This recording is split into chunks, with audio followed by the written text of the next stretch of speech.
Olá, eu sou a Sol, do canal Sol Zambelli, e estamos aqui para dar continuidade na nossa série sobre a medicina tradicional chinesa, sobre a psicossomática e por que ficamos doentes. Eu vou falar para vocês agora a respeito da mente consciente e inconsciente. A mente pode ser vista sob dois aspectos, consciente e inconsciente. O consciente é onde ocorre a percepção. Ele representa apenas uma parte da nossa mente que entende, que compreende tudo aquilo que nós estamos vivenciando naquele momento. É uma leitura. É a atividade do pensamento, é a manifestação. Tá? O consciente está totalmente ligado ao nosso organismo, podendo em qualquer minuto focar em qualquer uma das partes do nosso corpo e haver uma interação entre mente e corpo. A consciência é um fenômeno que transcende o nosso sistema nervoso, né? Ele é fruto de uma interação. Em suma, não pense que a mente ela é restrita ao corpo somente porque você a identifica dessa maneira. A mente consciente ela vai além do simples fato de interpretar e decodificar os nossos estímulos externos, né? Aquilo que vem de fora e que nos atinge. Ela interage no mundo, tornando-se parte integrante dele. Já o inconsciente, ele não pode ser interpretado com tanta facilidade e nem ser evocado voluntariamente. Porém, os conteúdos podem se manifestar no mundo consciente. Grande parte dos conteúdos da nossa mente origina-se da nossa mente consciente, origina-se do nosso inconsciente. O inconsciente ele é a fonte das nossas energias psíquicas, contém todos os fatores básicos da personalidade do indivíduo. Assim, nós podemos concluir que nós não temos um inconsciente para cada um, mas estamos todos dentro do inconsciente coletivo. Evolução é dado ao contínuo processo da mente, que vai desvendando os níveis, ampliando a nossa consciência e a nossa lucidez de uma forma real, certo? A mente é um aparelho nas nossas mãos, que pode ser manipulado. Por isso que a gente fala, é como se fosse um aparelho, você precisa aprender a usar. O universo mental, ele não se restringe a imaginar, né? A sua finalidade é tornar sensorial, palpável, os programas que a consciência estabelece como verdade. Existe a lucidez do eu consciente, né? Pode-se dizer que a realidade externa é um produto da mente. Portanto, a matéria é uma sensação que a mente interpreta, certo? A mente, elas têm conteúdos, né? É um sistema, vamos dizer, decodificado. Nós temos o senso da realidade, que é um conjunto de elementos que compõem um universo consciente e favorecem a percepção, o reconhecimento das nossas sensações e das nossas emoções. Bom senso é uma capacidade da sua essência, né? Bom sempre é bom. O poder de escolha. Então é isso que a consciência da consciência e do que acontece no nosso inconsciente nos permite. O poder de escolha representa um dos maiores atributos do ser humano. Ele permite que cada um de nós possamos escolher, articular infinitas possibilidades a todos os instantes, né? Escolher é mover a atenção, é a vontade, é a força que move o foco da nossa atenção, né? A vida ela é cheia de opções e a todo momento nós estamos fazendo escolhas. Toda escolha desencadeia uma consequência. O que você está vivendo hoje é fruto das escolhas feitas no seu passado. O seu posicionamento presente vai determinar o que você vai viver amanhã. Por isso, o saber decidir com clareza, de forma consciente, é tão importante quanto assumir as consequências dos seus atos. Escolher é um direito, arcar com as responsabilidades é uma necessidade para o nosso amadurecimento. Então, para escolher, você é livre, mas sempre receberá de volta as consequências daquilo que emanou dos sentimentos que você gerou com as suas escolhas e com a sua ação, certo? Como fazer a melhor escolha? No momento de decidir, o que movimenta a sua atenção para você fazer uma ou outra opção são os desejos. Eles são estabelecidos de acordo com os seus critérios mentais, com aquilo tudo que você já viveu, e esses fatores são decisivos na hora da escolha, né? Então, a partir do momento que você alterar uma postura, fizer outras opções, né, de ser bom para o outro, para você, você está agindo da forma como é melhor para você segundo o seu ponto de vista, formado por aquilo que você pensou e por todas as coisas que estão gravadas a nível consciente e inconsciente. O subconsciente corresponde ao primeiro nível do inconsciente. Ele pode ser definido como um estado de fraca consciência, e é onde ficam registrados os conteúdos das experiências vividas, lembranças, né? Tudo aquilo que faz parte da nossa história e tem uma influência muito significativa em tudo aquilo que interfere com as nossas ações e com nossos sentimentos no dia a dia, né? Então, nós temos impressões, a emoção gera impressões, as impressões geram emoções, nós buscamos sempre ter um posicionamento acerca das informações recebidas. Tudo que se vê, se ouve, se vivencia, nos leva a refletir, a pensar, a analisar e formar uma ideia a respeito. Algumas experiências são válidas, outras não. Aquelas que nós julgamos importantes são as quais a gente dá mais créditos e que entendemos como real, né? Porque são elas que têm a força da vivência que nos faz sentir seguro para tomar essa ou aquela decisão. A ideia registrada, ela serve como uma base para formular um raciocínio e a partir daí uma ação. A impressão, elas passam a agir automaticamente, como se fosse de uma forma condicionada. Assim, se você ficar impressionado com a opinião dos outros acerca de uma determinada coisa, você pode tomar isso como verdade. Procure investigar em si mesmo se é aquilo que você sente. Caso contrário, foram falsas impressões que você registrou. Então é importante saber discernir e avaliar os próprios sentimentos, tudo aquilo que se passa ao seu redor, certo? Bom, o subconsciente ele não possui discernimento, ele aceita os registros que você implanta nele. Então o poder de escolher o que é importante e que merece a nossa devida atenção é um atributo do consciente. E é este o centro propulsor, né? Aquilo que potencializa e que traz crenças para a nossa vida. Crenças sempre são limitantes. O consciente constitui o pensamento, estimula o que é verdadeiro, dirige a atenção e gera impressões que fazem você não acreditar que as coisas funcionam de um jeito e não de outro.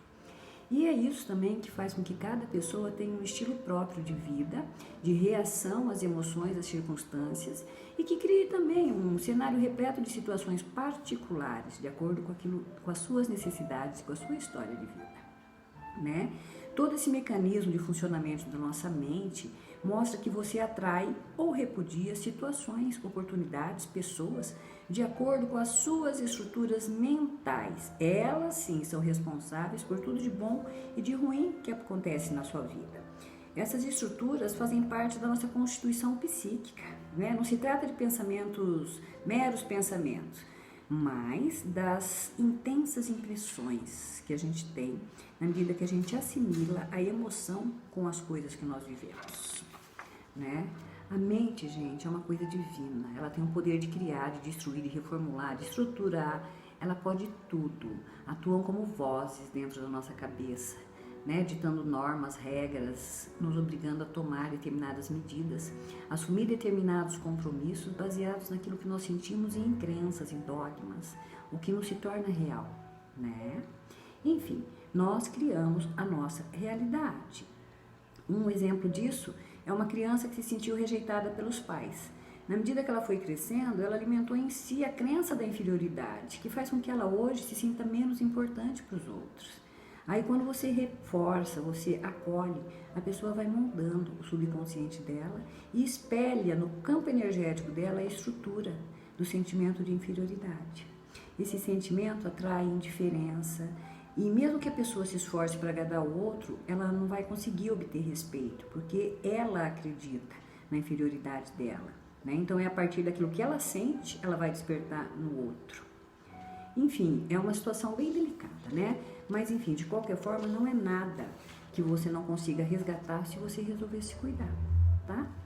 Enfim, existem muitas estruturas mentais, né? Então a gente fala, não sou capaz de ter sucesso, não sou tão bom quanto o meu colega, para mim as coisas nunca dão certo, se eu não for muito bonzinho as pessoas não vão gostar de mim. Então são tantas as crenças, né, que vão se juntando ao longo do tempo, através de religião, conceitos sociais e tudo mais, e isso faz com que você deixe de ter consciência daquilo que realmente é, do que realmente existe e de como usar as suas estruturas mentais a seu favor, certo? Bom, por fim, a reformulação do interior, ela fica completa, nutrida de bons pensamentos e, sobretudo, uma maneira saudável de pensar, é você começar a pensar de outra forma. Sou importante, sou digno, sou uma pessoa agradável, sou seguro de mim mesmo, sou capaz e mereço ser feliz. Então, todos esses ângulos do nosso inconsciente, do nosso consciente, estão hoje parte de nós. Eles é o pilar, né, da integridade do nosso ser, tá? Então, para a gente compreender por que as pessoas adoecem ou apresentam alterações em diferentes partes do corpo, é muito importante que uns vivem doentes enquanto os outros são saudáveis, né? Então, o que é que difere? O corpo acusa o tempo todo, e ele nos mostra como que nós estamos lidando com os acontecimentos e com as nossas emoções. Cada parte dele reflete uma emoção. Todas as alterações metabólicas têm origem nas atividades mentais. Paralelo a isso, entre o físico e o mental, você vai compreender que as suas atitudes, meu querido, minha querida, que determinam a saúde física, bem como as suas condições de vida. Resumindo, emoção é a resposta aos estímulos mentais que atinge o indivíduo. Sentimentos, por suas vezes, são as vibrações emitidas, né, por aquilo que você sente, de acordo com a maneira como você está respondendo às situações da sua vida. A saúde existe quando nós pensamos e agimos em concordância com a nossa natureza individual e o nosso temperamento, né? Entretanto, se a gente estiver em desacordo, nós vamos acabar gerando conflitos que vão acabar gerando doenças. Então, sempre a nossa emoção é o gatilho inicial para qualquer processo se instale no nosso corpo, para qualquer doença a nível físico, ok? Então, gente, vamos estar atentos. A concepção metafísica, ela existe um fator fundamental em importância. Não é a situação externa que determina a condição interna. O meio contribui, mas não é um fator determinante. Ainda que cabe a cada um reagir de maneira diferente às mesmas situações. Diante do desprezo, por exemplo, existem aqueles que se revoltam, que se tornam agressivos, outros se reprimem, outros se sentem carentes.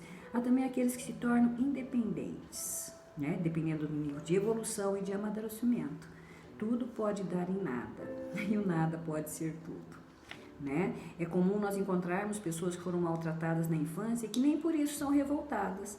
Ao contrário, mantêm a sua dignidade e o respeito por si próprio, né? Agora, por outro lado, existem aqueles que foram bem tratados e, no entanto, são rebeldes, maldosos e têm uma série de comportamentos que nem condiziriam com a maneira como foram criados. Então, as posturas frente aos episódios da nossa vida que determinam a nossa saúde. Por mais desagradável que seja ou por mais agradável, a doença no corpo é desencadeada pelas atitudes nocivas que nós temos, né, em relação às circunstâncias da nossa vida. Existem também os aspectos da metafísica da hereditariedade. A ciência explica que o único modelo organizacional do corpo humano é a genética, ou seja, os genes do pai são fatores exclusivos e determinantes para determinadas características. Na concepção da metafísica, o corpo humano é organizado pela consciência não desperta. O ser possui na alma uma estrutura de células desde a sua formação embrionária. A metafísica admite que todas as pessoas herdam uma carga genética, sim, lógico, isso é necessário inclusive para a sua constituição biológica. Mas, no entanto, o que determina as características fisiológicas são os fatores existentes no âmago do ser, no seu interior. Elas são aproveitadas dos genes compatíveis com a constituição interior para estrampar, para mostrar no seu corpo a particularidade da sua alma. A mutação genética é determinada pelas condições do espírito, da consciência, né? Então, entre as pessoas da família existem profundas afinidades, a começar pelo fato de estarem juntas neste momento e constituírem um grupo, um núcleo, né? Então, um dos fatores que fundamenta a teoria metafísica é que nem todos os filhos de pais diabéticos, por exemplo, irão desenvolver a doença. Se a hereditariedade for um fator determinante, todos os filhos teriam, o que não acontece, né? Então, desse modo, nós vamos compreender que nós não somos vítimas de informações genéticas, né? Mas ao longo desse estudo, nós vamos encontrar uma série de doenças cujas causas orgânicas são atribuídas às genéticas. A genética, né? Serão feitas leituras de causas metafísicas, independente da forma como elas vão se originar. seja genética, seja uma coisa que se adquiriu, enfim. Qual a real origem? Independe da genética. A genética é um fator, mas que não é essencial, certo? Que não é porque uma pessoa teve que todo mundo da família vai ter, né? Então, essa é uma crença que, meu pai teve, minha mãe teve, não sei quem teve, eu vou ter. Não, você não vai ter, tá? Você pode não ter, né? A criança, por exemplo, ela tem uma maneira própria de agir aos episódios de casa, do lar, porque ela traz no passado aquilo que ela foi assimilando do pai e da mãe, daquilo que ela viu dentro da barriga da mãe, né, durante a gestação, né? Então, a consciência é uma coisa bem importante, porque ela gera responsabilidade. A consciência é um processo individual.